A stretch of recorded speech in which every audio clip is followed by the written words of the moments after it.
Aprovechamos de saludar a nuestros hermanos que están en conexión el día de hoy. Hay 7 conexiones el día de hoy, repartidos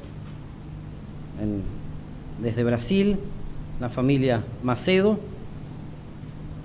En Argentina hay servicios en vivo, así también en Temuco. Nuestros hermanos de Quirihue están acá, nuestra hermana de Talca está en Temuco, así es que por eso tenemos un número reducido de conexiones. No obstante, igual sí tenemos hermanos que por una u otra razón, algunas veces razones de enfermedad, la señora Ana está en conexión el día de hoy, aprovechamos particularmente de saludarla, y así como digo, varios hermanos que están en conexión el día de hoy a través de esta herramienta del Internet. Agradecer también al equipo de transmisiones que hace posible que esta señal salga al aire y puedan nuestros hermanos estar entonces congregándose a través de esta herramienta. Yo me acuerdo cuando llegué a la iglesia, teníamos todo envasado. De hecho, los primeros mensajes que uno recibió eran esos mensajes de cassette, ¿verdad? De vuelta al final, ¿verdad? De vuelta a este cassette para continuar escuchando. Y luego llegaron los videos, que si bien es cierto fue una mejora tecnológica importante, no obstante, no es lo mismo que estar en vivo, puesto que ya sea los anuncios, ya sea las noticias, se reciben en presente. Así es que por eso agradecemos, y todas las personas que están al otro lado de la pantalla muchas veces agradecen que la señal esté levantada, esté en vivo. Así es que agradecemos a todo ese equipo, a Bifo, que participa de sábado en sábado, haciendo que esta señal entonces pueda transmitirse.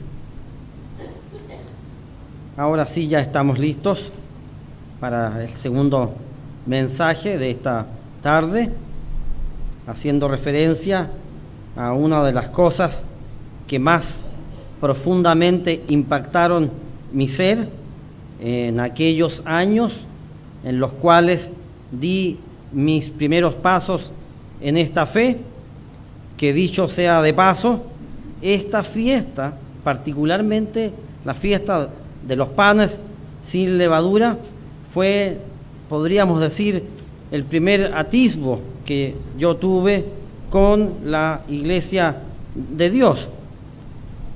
Particularmente me pareció algo extraño.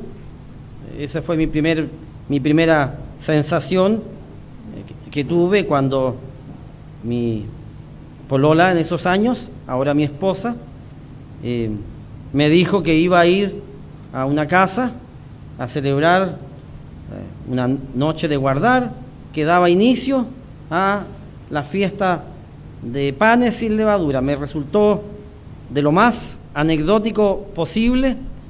Conversaba con uno de ustedes esta semana, que como es Dios, como hace Él las cosas, hay que ver que esa mofa con la cual me referí a esta fiesta, yo dije de las personas más extrañas con las cuales tú pudiste toparte, te fuiste a topar con personas que sacan levadura de las casas. Había conocido a Hare Krishna, había conocido otro grupo, un grupo de artes marciales que se llamaba Equiquinkyo, toda gente extraña, pero personas que sacaran la levadura de sus casas, eso sí que para mí fue algo, por decirlo menos, curioso. Y por eso digo que una de las cosas que más impacto generaron en mi ser fue entender y sorprenderme con que el Nuevo Testamento traía no pocas referencias respecto de esta fiesta que estamos comenzando a guardar el día de hoy. Para mi sorpresa, las escrituras neotestamentarias traen no pocas alusiones a este respecto. De hecho, todos los festivales santos tienen su eco en el Nuevo Testamento. Algunos de los aquí presentes se preguntarán el por qué a mí me causó tanta sorpresa enterarme que el Nuevo Testamento tiene referencias respecto de los festivales santos expresados en el Antiguo Testamento, en particular en Levítico 23. ¿Por qué me resultó tan novedoso? Lo que pasa es que en el medio en donde yo me crié, se denostaba o menospreciaba, por decirlo de alguna manera, las referencias antiguo-testamentarias, porque según la concepción religiosa de donde yo venía, el Antiguo Testamento, antiguo, había quedado de lado, pasado, no vigente. Y entonces, cualquier indicación que existiera en el Antiguo Testamento, me decían, mire, ¿sabe qué? Eso es del pasado, eso es atrás. Nosotros somos neotestamentarios, nuevo pacto, todo nuevo. Y entonces, para mí, fue una sorpresa encontrarme que el Nuevo Testamento trae no pocas alusiones respecto de las fiestas santas que guardamos. El día de hoy tiene su representación neotestamentaria muy evidente, tan evidente que ahora entiendo algo que en aquel entonces no entendía, pero que cada día que pasa me es más evidente. Vayamos a lo que antes no entendía. En Segunda de Corintios. En Segunda de Corintios.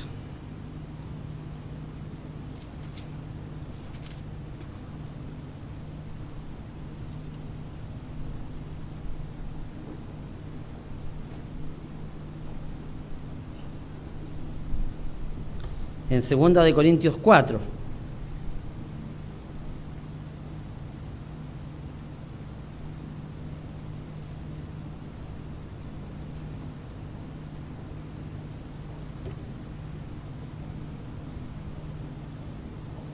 En el verso 3,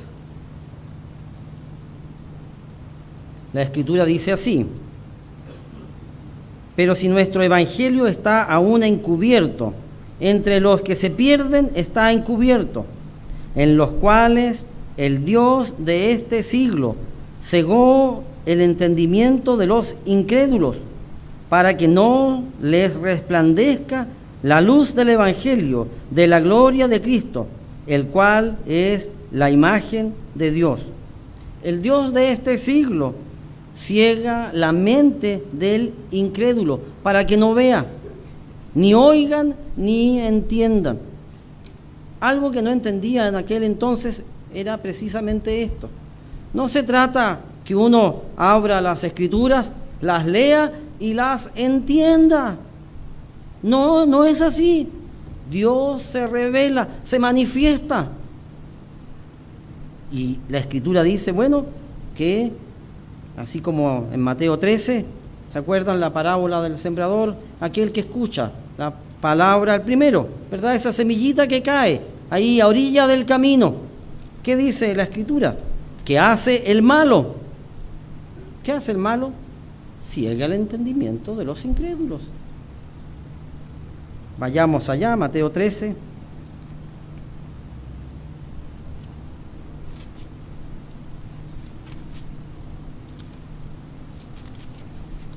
En Mateo 13.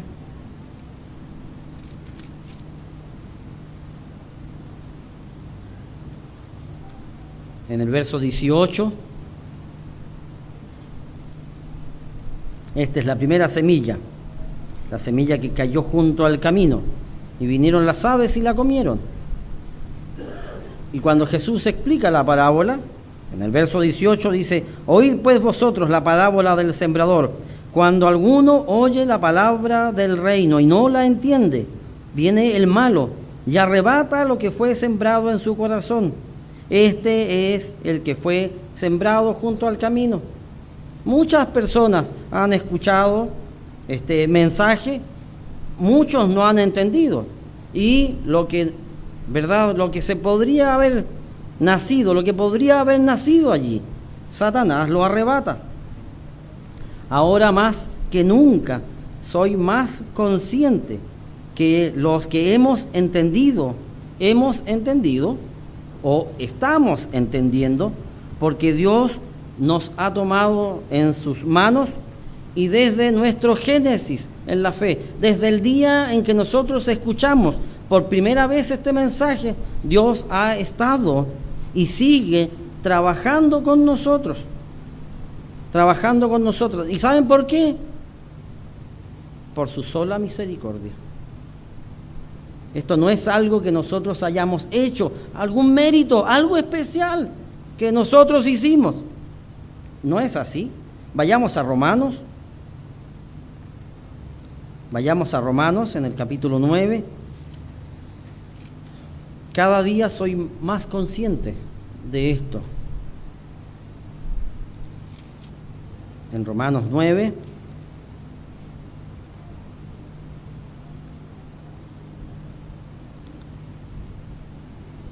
aquí Pablo a los romanos estaba explicando este punto de que no todos los que descienden de Israel son de Israel.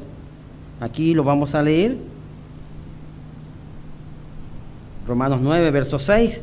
No que la palabra de Dios haya fallado, porque no todos los que descienden de Israel son israelitas, ni por ser descendientes de Abraham son todos hijos, sino en Isaac te será llamada descendencia.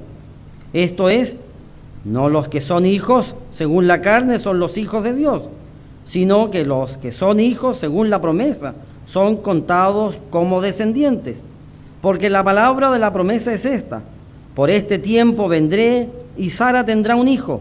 Y no solo esto, sino también cuando Rebeca concibió de uno, de Isaac nuestro padre, pues no habían aún nacido, ni habían hecho aún ni bien ni mal, para que el propósito de Dios conforme a la elección permaneciese, no por las obras, sino por el que llama. Dios es el que llama. Se le dijo: el mayor servirá al menor, como está escrito: a Jacob amé, mas a Esaú aborrecí. ¿Qué pues diremos? ¿Que hay injusticia en Dios? En ninguna manera. Pues a Moisés dice: tendré misericordia del que yo tenga misericordia, y me compadeceré del que yo me compadezca. Muchas veces uno se hace estas preguntas. Dios en su misericordia nos tomó en su mano y nos ha mostrado las cosas, nos ha explicado las cosas, nos ha dado sus verdades y nos ha revelado quién es su pueblo, el pueblo elegido por misericordia. Muchos han buscado estas verdades, muchos han deseado ver y oír lo que a nosotros se nos ha sido dado. Aquí en Lucas 10, en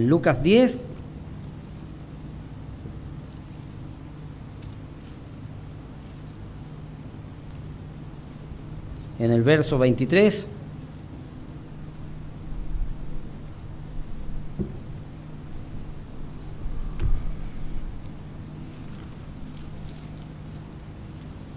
en Lucas 10, en el verso 23,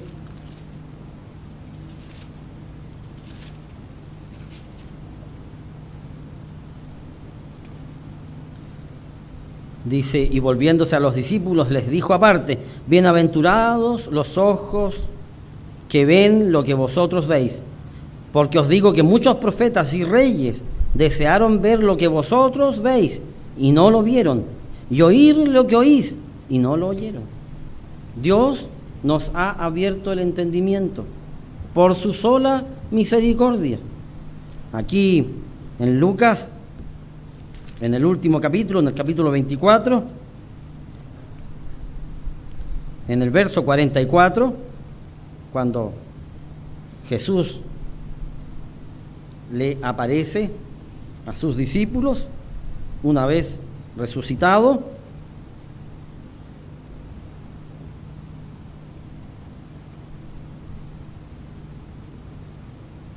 en el verso 36, Lucas 24, verso 36, mientras ellos aún hablaban de estas cosas, Jesús se puso en medio de ellos y les dijo: paz a vosotros.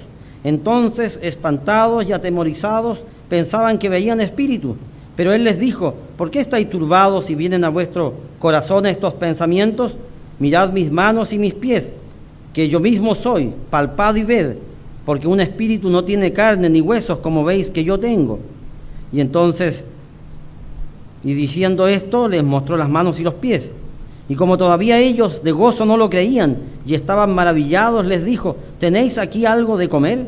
Entonces le dieron parte de un pez asado y un panal de miel. Y él lo tomó y comió delante de ellos, y les dijo: estas son las palabras que os hablé estando aún con vosotros, que era necesario que se cumpliese todo lo que está escrito de mí en la ley de Moisés, en los profetas y en los salmos. Entonces les abrió el entendimiento. ¿Se fijan? Jesús aquí con sus discípulos dice, les abre el entendimiento y dice: para que comprendiesen las Escrituras. ¿Acaso los discípulos no conocían las Escrituras? Bueno, probablemente sí, no probablemente, las tienen que haber conocido, las tienen que haber leído, pero una cosa es leer las Escrituras, otra cosa es entender las Escrituras. Jesús a sus discípulos les abre el entendimiento para que comprendan las Escrituras, para que comprendan todo lo que las Escrituras decían de Él, de Jesucristo, el Mesías, el ungido de Dios. Lo que no entendía y ahora entiendo, o más bien dicho, lo que no entendía y ahora soy más consciente, es que yo estoy aquí por la sola misericordia de Dios. Todos los que estamos aquí por la sola misericordia de Dios. Misericordia que se muestra y se demuestra, por ejemplo, con cada Pascua, en donde uno reinicia la vida espiritual de año en año. En Primera de Juan,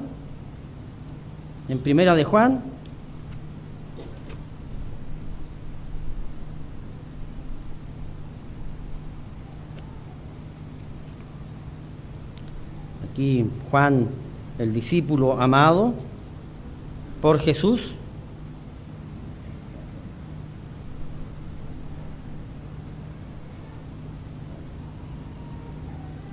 en Primera de Juan 1:5, este es el mensaje que hemos oído de Él y os anunciamos: Dios es luz y no hay ningunas tinieblas en Él. Si decimos que tenemos comunión con Él y andamos en tinieblas, mentimos y no practicamos la verdad.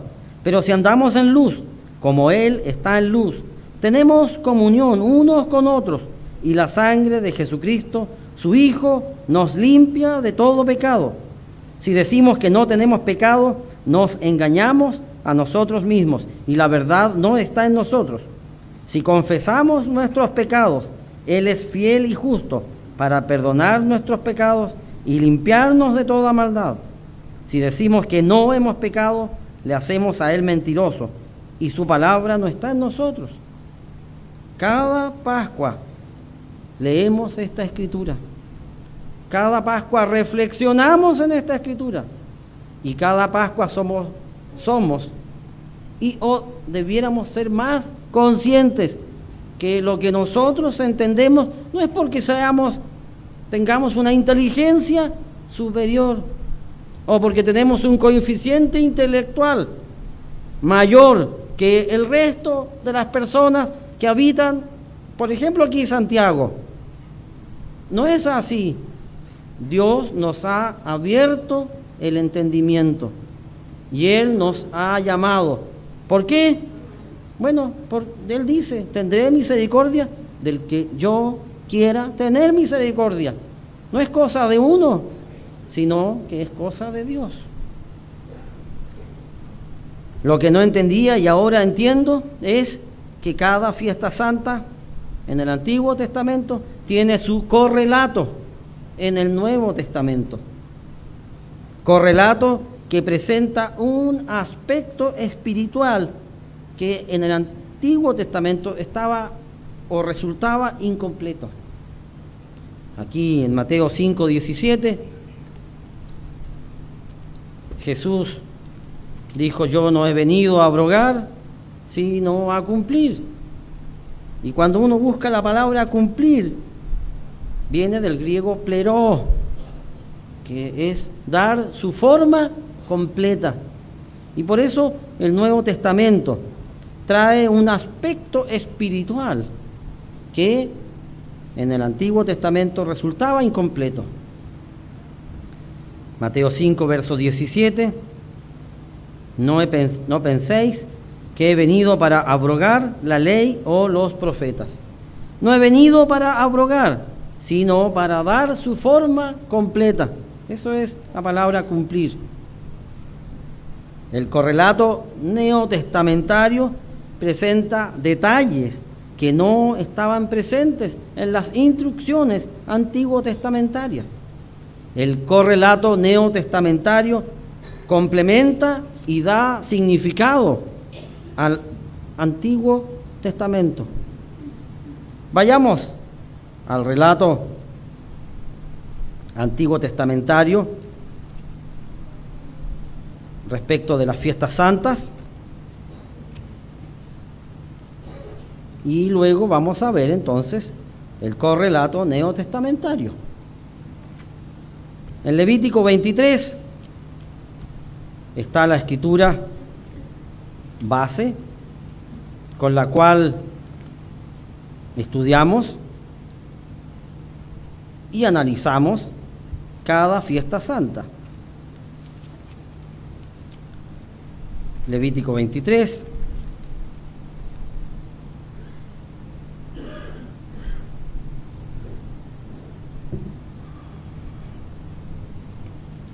Levítico 23, verso 1 dice: habló el Eterno a Moisés diciendo: habla a los hijos de Israel y diles: las fiestas solemnes del Eterno, las cuales proclamaréis como santas convocaciones, serán estas.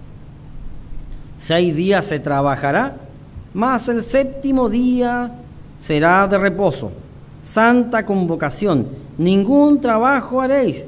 Día sábado es del Eterno en donde quiera que habitéis. Así es que aquí está la instrucción respecto del tiempo que Dios ha señalado como especial, como santo, apartado para un uso especial. Y en donde hemos mencionado el día de hoy, hoy es un día especial por 2 instrucciones paralelas. Es algo, podríamos decir, es una rareza, ¿verdad? Que un sábado santo semanal sea un sábado santo anual. No es la primera vez que vivimos una experiencia así. No obstante, no quita lo especial de este día, porque hoy día coinciden o confluyen 2 días sábados, uno semanal y otro anual. Hoy es 15 de Aviv. Y dice aquí: 6 días se trabajará, mas el 7º día será de reposo, santa convocación, ningún trabajo haréis, día de reposo es del Eterno en donde quiera que habitéis. Estas son las fiestas solemnes del Eterno, las convocaciones santas, a las cuales convocaréis en sus tiempos. En el mes primero, a los 14 del mes, entre las 2 tardes, Pascua es del Eterno. Y a los 15 días de este mes es la fiesta solemne de los panes sin levadura a el Eterno. 7 días comeréis panes sin levadura. El primer día tendréis santa convocación, ningún trabajo de siervos haréis. Y ofreceréis a el Eterno 7 días ofrenda encendida. El séptimo día será santa convocación, ningún trabajo de siervos haréis. Así es que la próxima semana, si contamos 7 días, el viernes es el séptimo día de esta semana de panes sin levadura. En Deuteronomio 16,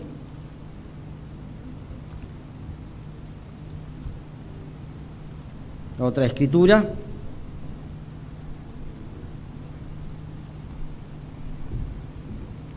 en donde vemos las indicaciones respecto de este día.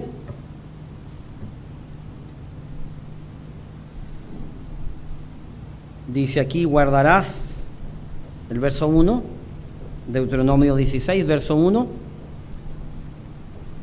guardarás el mes de Abib y harás Pascua al Eterno tu Dios, porque en el mes de Abib te sacó el Eterno tu Dios de Egipto de noche, y sacrificarás la Pascua al Eterno tu Dios de las ovejas y de las vacas en el lugar que el Eterno escogiere para que habite allí su nombre. No comerás con ella pan con levadura, 7 días comerás con ella pan sin levadura, pan de aflicción, porque aprisa saliste de tierra de Egipto, para que todos los días de tu vida te acuerdes del día en que saliste de la tierra de Egipto. Así es que, siguiendo esta indicación expresa, el mandato bíblico, nosotros durante esta semana, por una parte, sacamos la levadura de nuestras casas y por otra parte comemos panes sin levadura. Dice aquí, verso 4, y no se verá levadura contigo en todo tu territorio por 7 días. Aquí está explicación en todo tu territorio. ¿Cuál es el territorio de uno? El territorio que uno administra. Ese es el territorio de uno. ¿Qué pasa, por ejemplo, cuando un joven es llamado a la iglesia y sus padres no pertenecen a esta fe? No entienden esta fe, aunque la persona explique, porque ya vimos que esto no es cosa que uno dé una explicación, sino que es Dios que está trabajando con la persona. Pero ¿qué pasa cuando una persona es llamada y sus padres no pertenecen a esta congregación? ¿Cuál será su territorio? Bueno, en cada casa, de vez en cuando, los padres asignan territorios a los hijos. Puede ser la pieza de uno. Y entonces allí la persona saca la levadura de su pieza, de su pieza. Ahora, ¿qué pasa si alguna persona me dice, mire, eso se daría si yo fuera hijo único, pero en realidad somos 4 y vivimos en 2 literas, así es que aquí, ¿cómo lo hacemos? Bueno, su cama entonces, bueno, su billetera, su ropa, algo tendrá que sea suyo, propiamente suyo. Y eso tiene entonces que limpiarlo, su territorio, el lugar donde que Dios le ha entregado para que uno administre. Y bueno, a medida que pasan los años uno se da cuenta, bueno, mientras más confianza tiene Dios con uno, a veces a uno le toca responsabilidades mayores y en consecuencia los territorios son mayores y allí entonces hay que hacer un trabajo más grande, mayor. Yo no digo que sea más grande en intensidad, sino que digo que sea más grande en extensión. De a poquito, de a poquito. Si se es fiel, se crece. Si no se es fiel, Dios restringe. Sigamos leyendo acá. Dice, y no se verá levadura contigo en todo tu territorio por 7 días. Así es que no es cosa que uno limpie, es cosa también que uno se abstenga durante 7 días de tener contacto, ¿verdad?, con la levadura. Y de allí las indicaciones que hemos entregado a través de los años, ¿verdad? De todo alimento que uno come, uno vea allí de qué están hechos. Porque a veces uno se lleva sorpresas, como lo hemos mencionado en el pasado. Sigamos leyendo acá. Y no se verá levadura contigo en todo tu territorio por 7 días, y de la carne que matares en la tarde del primer día no quedará hasta la mañana. No podrás sacrificar la Pascua en cualquiera de las ciudades que el Eterno tu Dios te da, sino en el lugar que el Eterno tu Dios escogiere para que habite allí su nombre.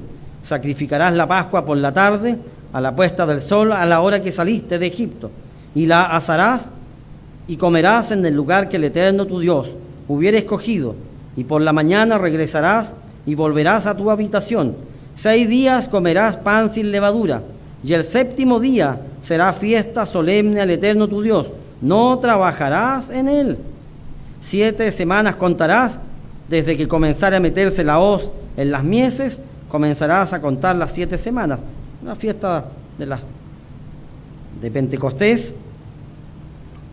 por esto de contar los días, más también se podían contar las semanas, y por eso Pentecostés se conoce o se reconoce con estos 2 nombres: la fiesta de las semanas o el 50º día.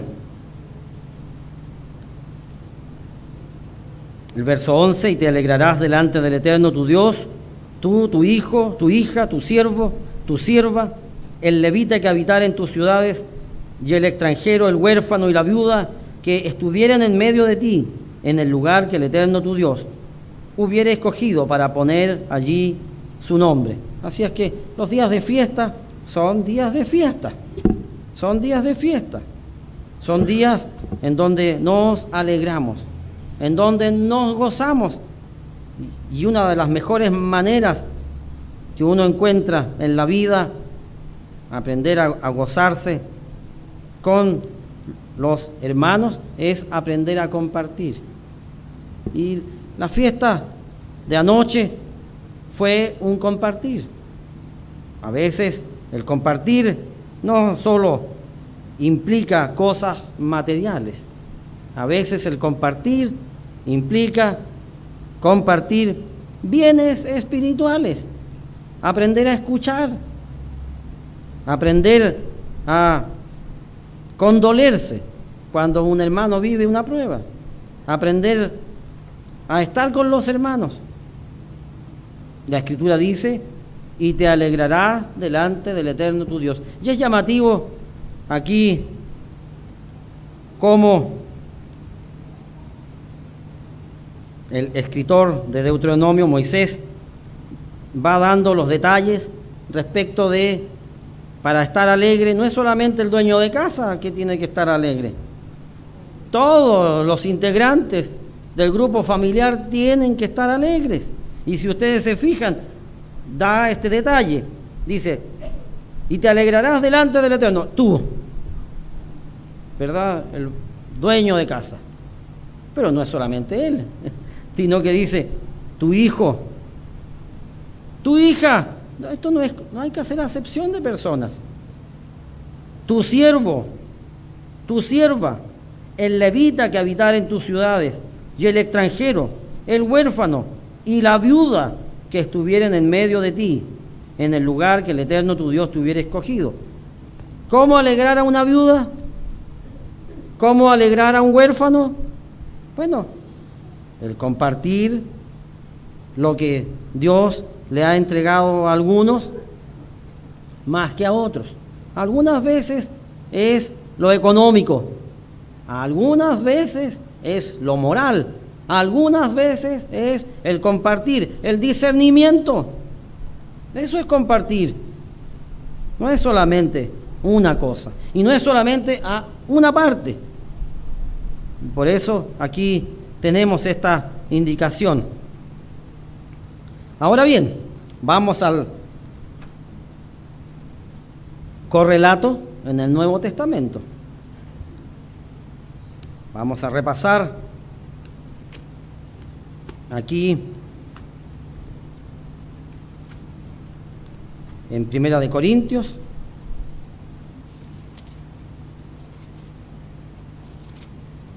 En Primera de Corintios 5.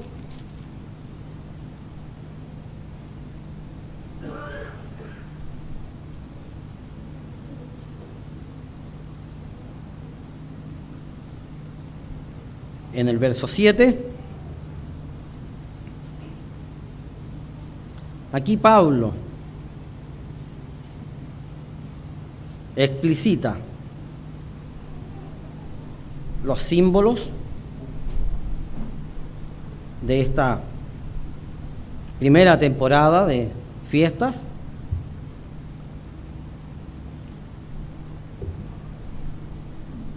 Dice Primera de Corintios 5, verso 7: limpiaos pues de la vieja levadura, para que seáis nueva masa sin levadura como sois, porque nuestra Pascua, que es Cristo, ya fue sacrificada por nosotros. Así que celebremos la fiesta. Para mí esta fue una de las escrituras más emblemáticas del Nuevo Testamento, o es una de las escrituras más emblemáticas del Nuevo Testamento. Dice, celebremos la fiesta. ¿Cuál fiesta? La fiesta de los panes sin levadura. Dice, no con la vieja levadura, ni con la levadura de malicia y de maldad, sino con panes sin levadura, de sinceridad y de verdad. Aquí Pablo presenta los símbolos antiguo testamentarios y les da el carácter espiritual y hace una analogía entre la levadura y el pecado. Entre la levadura y el pecado. Ese era el tema que Pablo venía hablando. Vayamos a este mismo capítulo, pero en el versículo 1. En el versículo 1.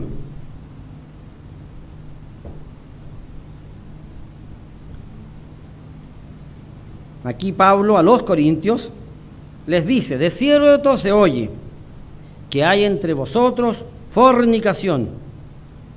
La palabra fornicación es inmoralidad sexual, porneia.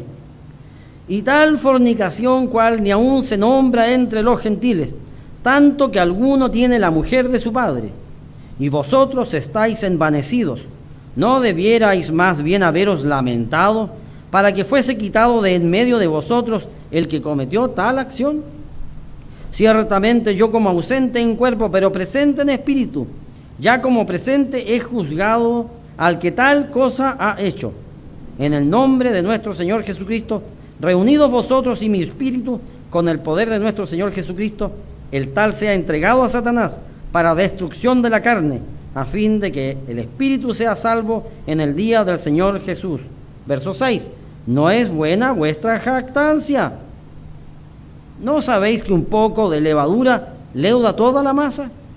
Aquí Pablo hace esta analogía entre la levadura y el pecado. Y Jesucristo también habló al respecto. Vayamos a Marcos. Jesucristo habló en particular de una levadura que estaba presente, o un tipo de pecado que estaba muy presente en el mundo religioso de la época. En el mundo religioso de la época. Y voy a empezar a leer el versículo 1 del capítulo 8 de Marcos. Marcos 8:1.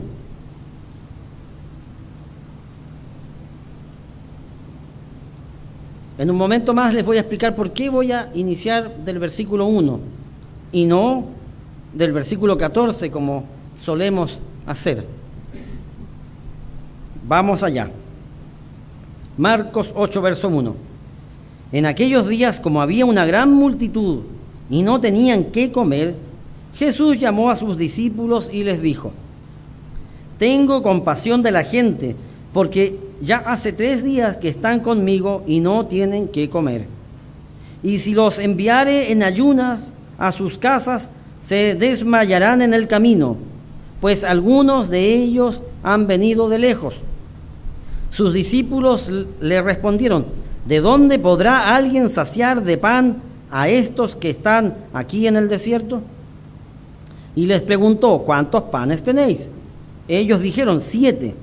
Entonces mandó a la multitud que se recostase en tierra, y tomando los 7 panes, y habiendo dado gracias, los partió y dio a sus discípulos para que los pusiesen delante, y los pusieron delante de la multitud.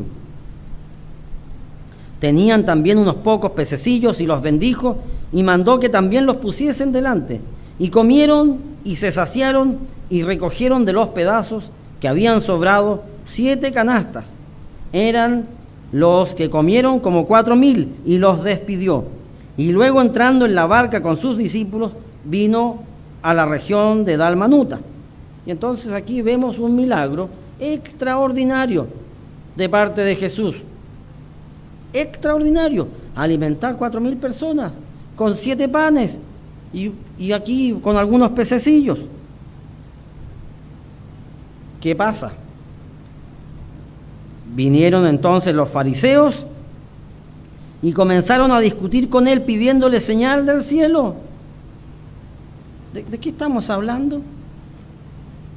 Aquí los fariseos pidiéndole señal. Bueno, ¿y el milagro para alimentar 4,000 personas? ¿Qué pasa?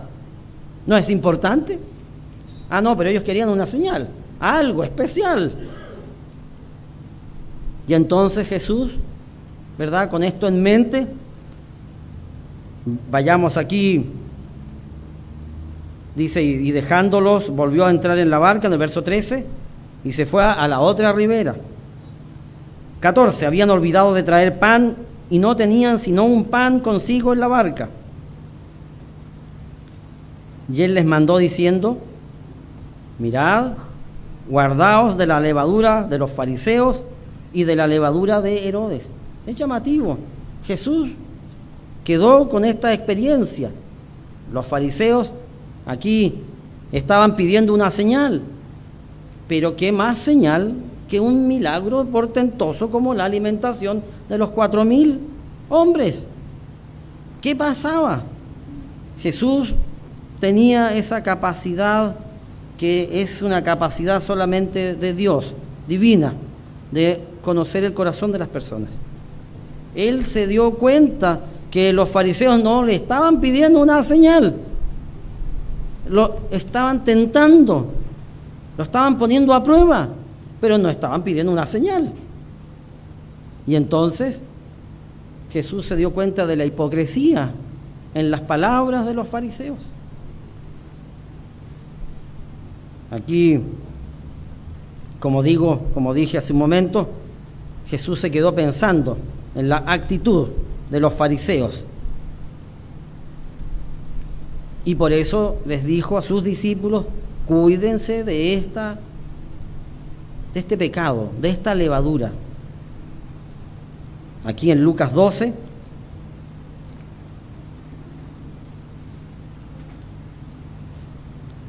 Lucas 12,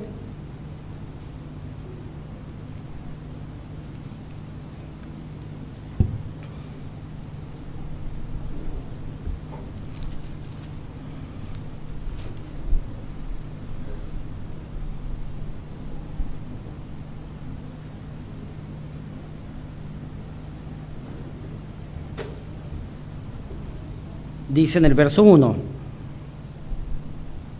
en esto, juntándose por millares la multitud, tanto que unos a otros se atropellaban, comenzó a decir a sus discípulos: primeramente, en primer lugar, guardaos de la levadura de los fariseos, que es la hipocresía. ¿Se han preguntado ustedes por qué Jesús les dijo a sus discípulos: cuídense de la hipocresía? Es un pecado, y ante Dios todos los pecados son iguales de malos. Pero ¿por qué Jesús enfatizó en que cuídense de la levadura de la hipocresía? Uno puede buscar en el registro aquí en Mateo, vayamos allá, en Mateo 5.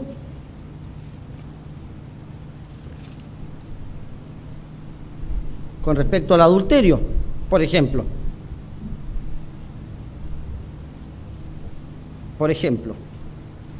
Mateo 5, verso 17, Mateo 5, verso 27. Mateo 5, verso 27. Oísteis que fue dicho, no cometerás adulterio. Pero yo os digo que cualquiera que mira a una mujer para codiciarla, ya adulteró con ella en su corazón. Por tanto, si tu ojo derecho te es ocasión de caer, sácalo y échalo de ti, pues mejor te es que se pierda uno de tus miembros y no que todo tu cuerpo sea echado al infierno. ¿Se han preguntado por qué Jesús no les dijo a sus discípulos, cuídense del adulterio? Cuídense del adulterio. Pero no les dijo eso. Jesús les dijo, cuídense de la hipocresía. ¿Por qué? ¿Por qué? ¿Por qué de la hipocresía? Todos los pecados corrompen. Todos los pecados corrompen. No hay ningún pecado que no corrompa. Pero Jesús enfatizó en este. ¿Por qué? El pecado de la hipocresía es terriblemente contaminante. ¿Por qué? ¿Por qué es terriblemente contaminante la hipocresía? Porque el hipócrita, para mostrarse al mundo, ¿qué es lo que hace? Actúa, ¿verdad? ¿Cómo es esto de actuar? Actúa como cristiano, pero no es cristiano. Actúa como creyente, pero no es creyente. Actúa como una persona correcta, pero no es una persona correcta. De todos los pecados, la hipocresía es el que contamina más, puesto que corrompe profundamente la mente del individuo. Jesús les preguntó a los fariseos, ¿cómo podéis hablar lo bueno siendo malos? Se los dijo. Aquí en Mateo 12, en el verso 34. Mateo 12, verso 34.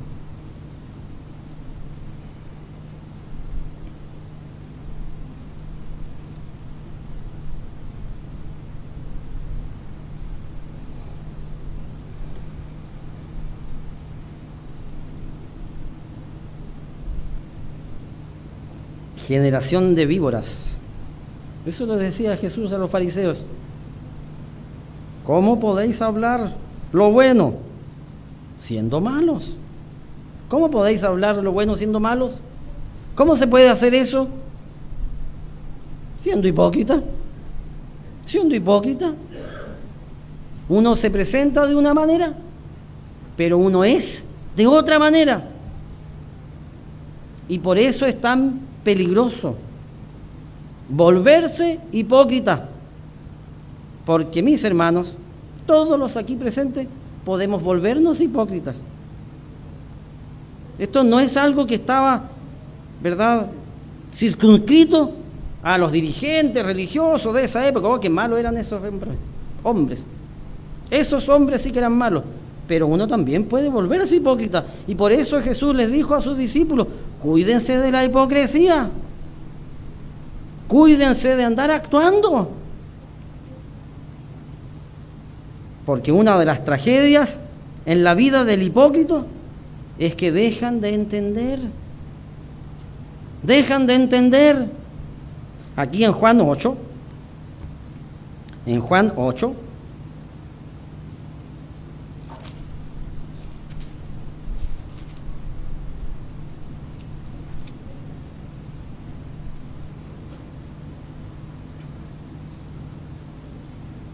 en Juan capítulo 8, en el verso 31,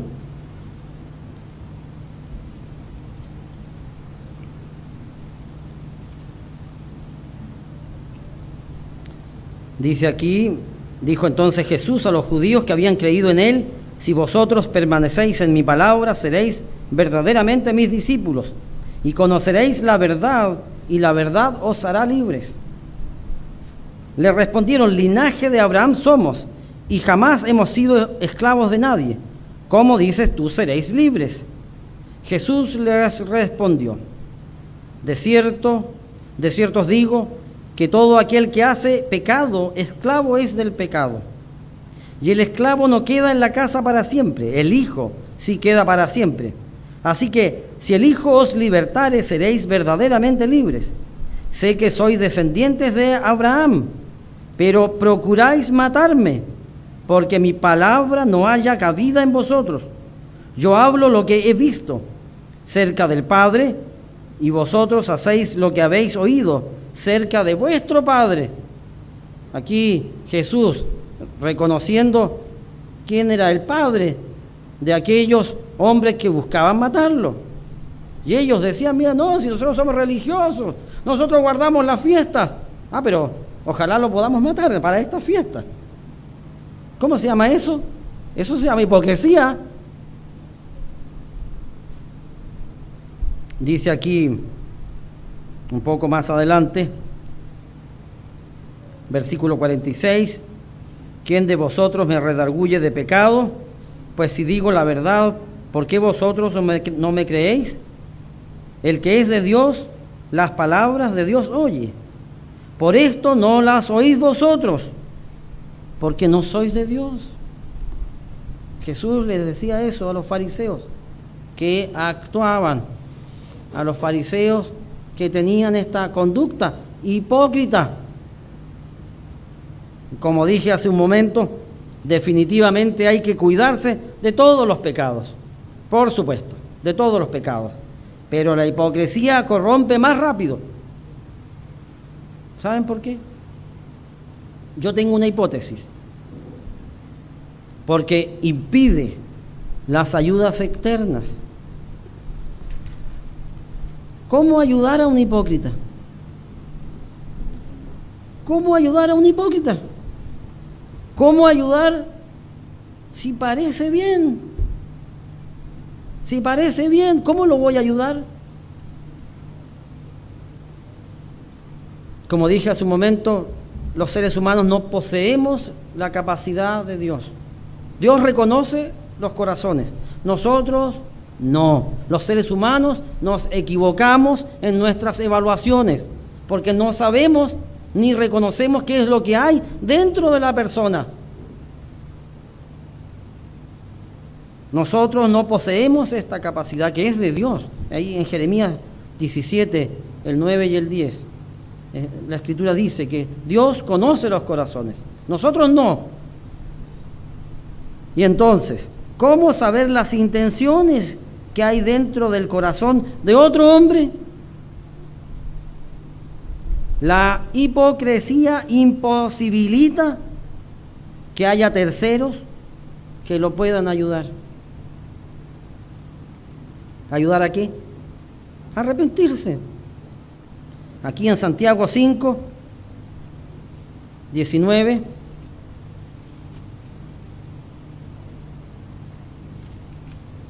Santiago 5, 19.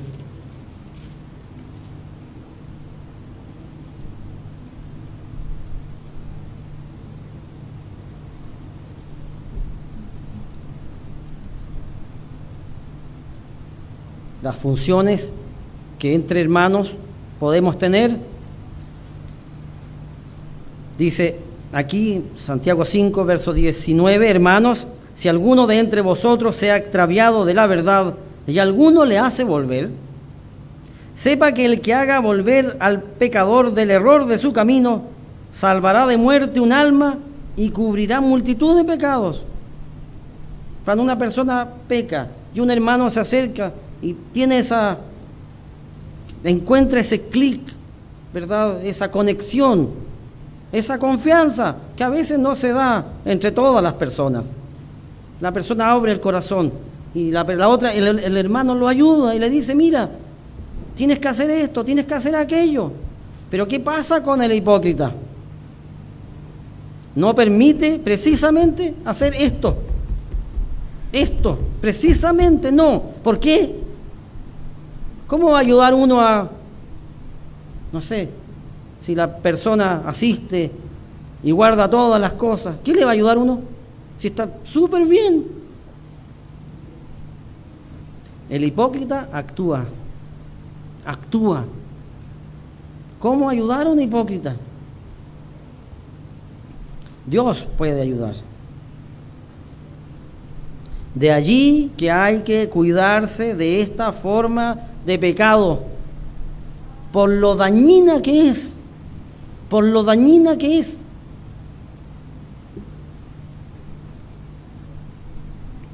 Así que el Nuevo Testamento nos da el significado del simbolismo de la levadura, el pecado.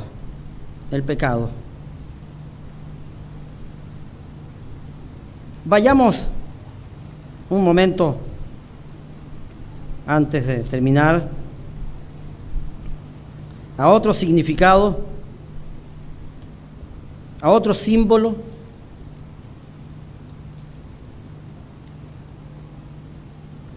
Primera de Corintios 5, verso 7.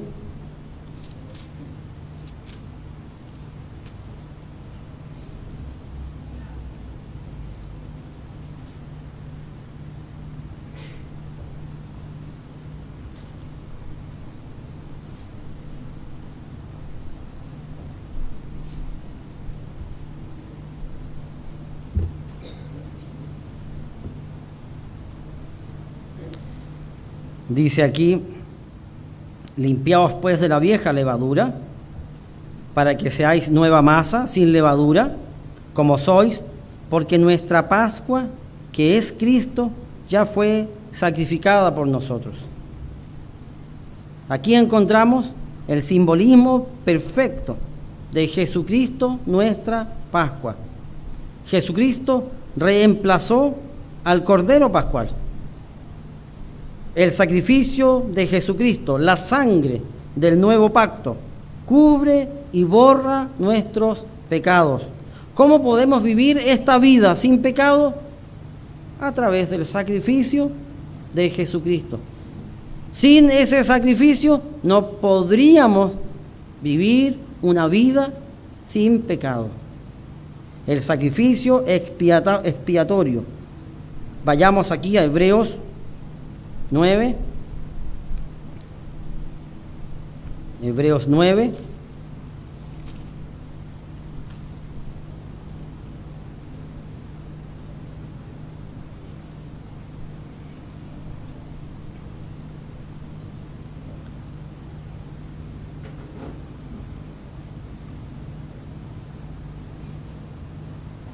En el verso 6 dice: y así dispuestas estas cosas, hablando del tabernáculo. En la primera parte del tabernáculo entran los sacerdotes continuamente para cumplir los oficios del culto. Pero en la segunda parte solo el sumo sacerdote, una vez al año, no sin sangre, la cual ofrece por sí mismo y por los pecados de ignorancia del pueblo, dando el Espíritu Santo a entender con esto que aún no se había manifestado el camino al lugar santísimo, entre tanto que la primera parte del tabernáculo estuviese en pie, lo cual es símbolo para el tiempo presente, según el cual se presentan ofrendas y sacrificios que no pueden hacer perfecto en cuanto a la conciencia al que practica este culto. Podríamos decir, de los problemas, entre comillas, que tenía el culto en el Antiguo Testamento. ¿Cómo cambiar la conciencia? Un sacrificio no cambia la conciencia. La conversión, mis hermanos, es un milagro. Es algo que pasa en nuestro corazón. Y eso es algo que lo entrega a Dios.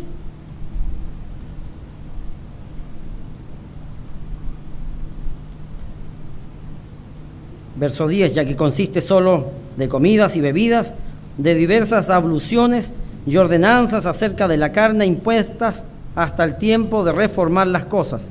Pero estando ya presente Cristo, sumo sacerdote de los bienes venideros, por el más amplio y más perfecto tabernáculo, no hecho de manos, es decir, no de esta creación, y no por sangre de machos cabríos, ni de becerros, sino por su propia sangre, entró una vez para siempre en el lugar santísimo, habiendo obtenido eterna redención.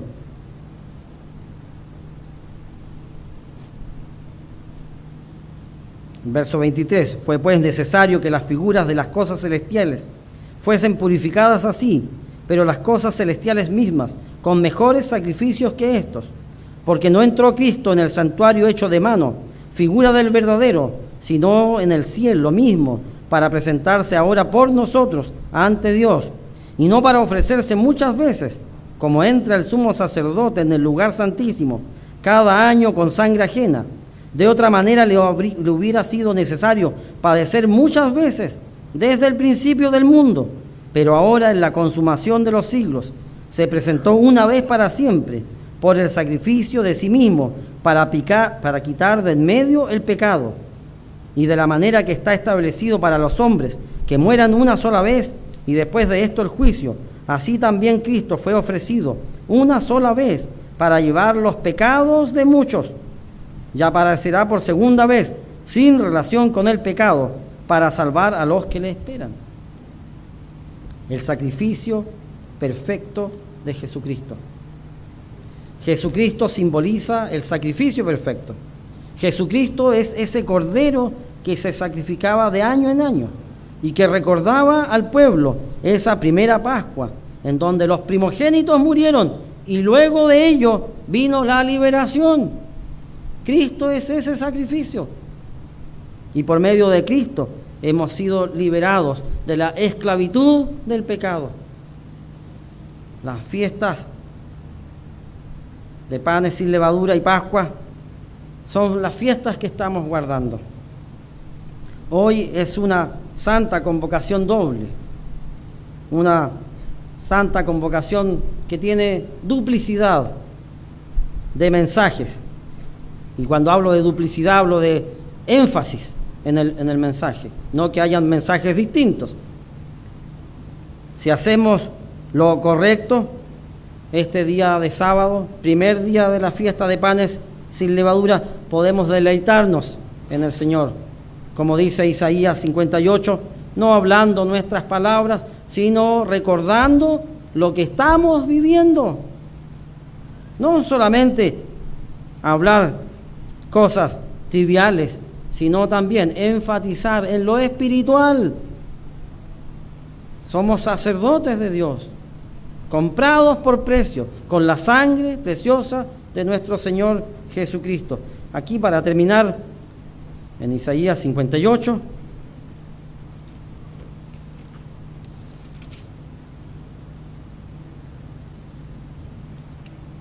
deleitarnos